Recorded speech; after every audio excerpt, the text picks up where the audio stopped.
right? You basically just get on how you get on, right? Everybody has their own way of, how they got in the game. My way that I got on was through a loophole. I took advantage of a loophole on Facebook.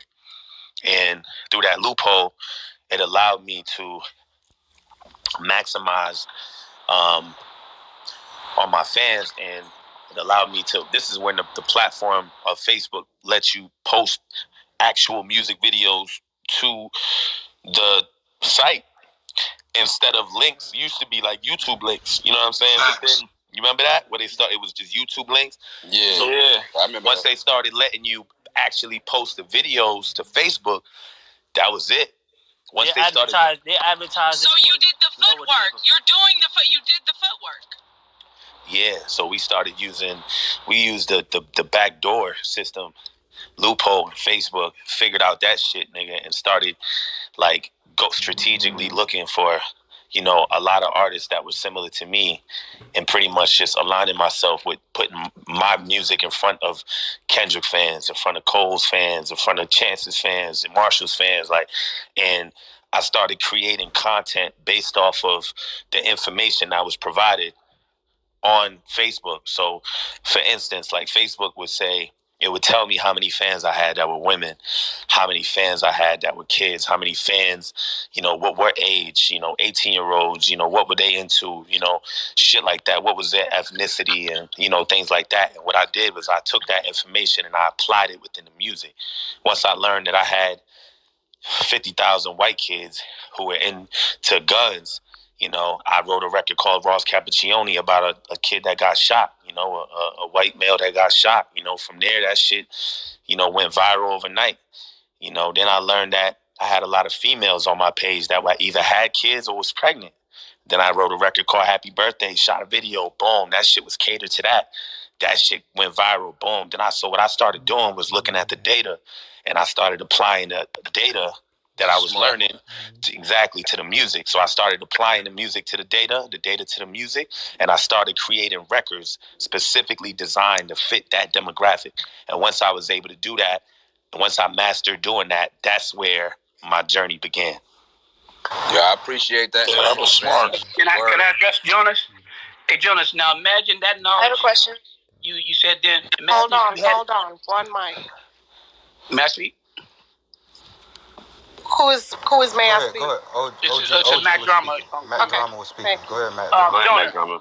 What's up, everybody? Thank you for honor being in this room. Salute to Crenshaw District. What up, Wack? What's going on, homie? Anyway, Joyner, imagine the knowledge you have now. If you had it initially in the beginning when you had that 60 racks, you'd probably be a lot even further. And I say this to say, sorry that happened to you, but that's a lesson learned. Artists need to learn the business before they get on top of the music. My name is Mac Drama, and I'm done talking.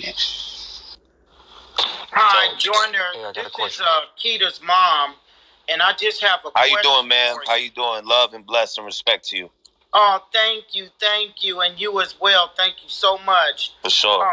My question to you is, what advice do you have to upcoming artists? What advice could you give them?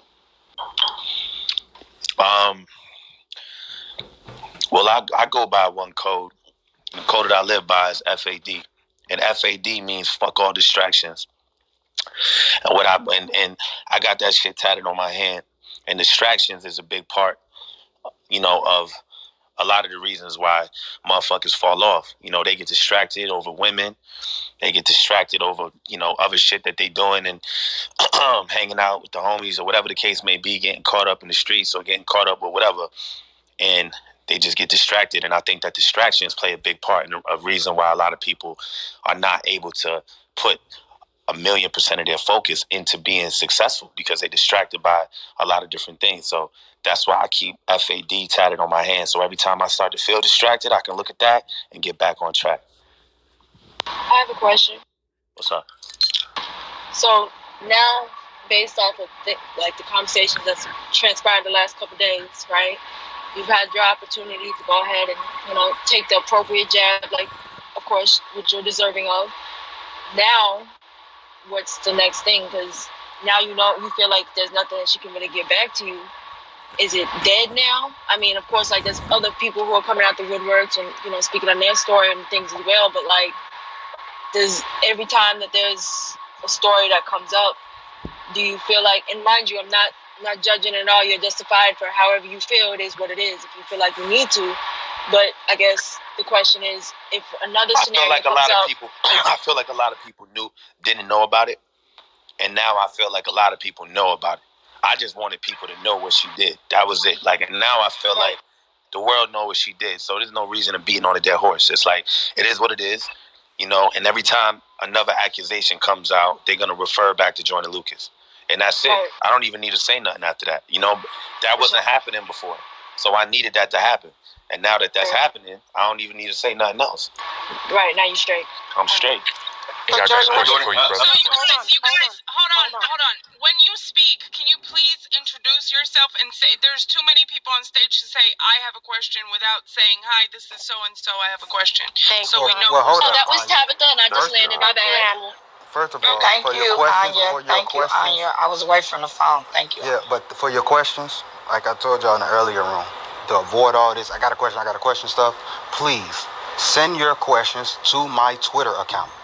Okay? For sure. My bad. I was driving. You're okay. That's for everybody that's on stage right now.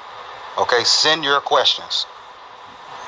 Okay? That was said earlier, but I want to thank y'all for coming into the Crenshaw District. We got Joyner Lucas on stage with us, man. Thank you, Joyner, and your manager for gracing us with your presence, for hollering at us and telling your side of what happened with you and giving game to other artists on stage, man. We really appreciate that. Really appreciate you in the room. Got a lot of important people in the room, man. WAP 100 TD, Punch. We got Polly in the room. Fats in the room, man. We got Devin in the room. Yo, I just want to say, too, on the record, I want to say that I got a lot of love and respect for, all the pioneers and, in the room. Punch, WAC, a lot of these cats, you know what I'm saying, I look up to on a business standpoint and, just other shit. So I just want to say that I'm... And Joyner, Big U told me to tell you what's up. Big U, the homie, bro. Love to my brother, Big U. Big U, the man. Respect to Big U. Speaking of people that you look up to, so how was it working with Will? Hold on, Ash. Oh, I'm sorry. Go ahead, Ash. It was like 4 people that had questions for Joyner. Go ahead, Ash. I'm sorry.